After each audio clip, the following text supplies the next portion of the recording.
നോമ്പ് കാലഘട്ടത്തിലാണ്. ഇത് സൗഖ്യത്തിൻ്റെ ഒരു സമയം കൂടിയാണ്. നമുക്ക് ഒത്തിരി സൗഖ്യം ആവശ്യമായിട്ടുണ്ട് അല്ലേ? ശാരീരികവും മാനസികവുമായിട്ടുള്ള സൗഖ്യം ആവശ്യമായിട്ടുണ്ട്. അതിനായിട്ട് നമുക്ക് ചെയ്യാനായിട്ട് സാധിക്കുന്ന ഒരു കാര്യം എന്ന് പറയുന്നത് ഒന്ന് ശാന്തമാവുക, നമ്മുടെ വാതിലുകളൊക്കെ ഒന്ന് അടച്ചിടുക.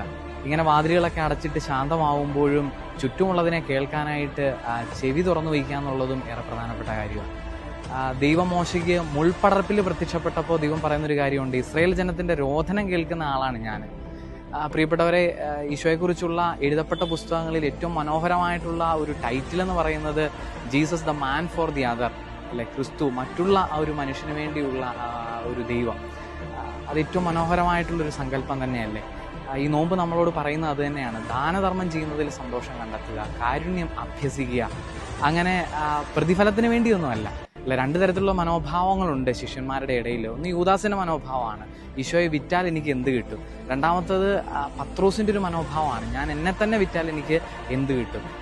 അങ്ങനെ ഒരു പ്രതിഫലത്തിന് വേണ്ടിയുള്ളൊരു ദാഹമൊന്നുമില്ല. ശിഷ്യത്വത്തിൽ അങ്ങനെ ഒരു കാര്യവുമില്ല പ്രിയപ്പെട്ടവരെ. ഒരു കാര്യം ചെയ്യുക എന്നുള്ളത് മാത്രമേ ഉള്ളൂ, ഹിതം നിറവേറ്റുക. അതിന് ഈ നോമ്പ് കാലത്ത് നമുക്ക് സാധിക്കട്ടെ.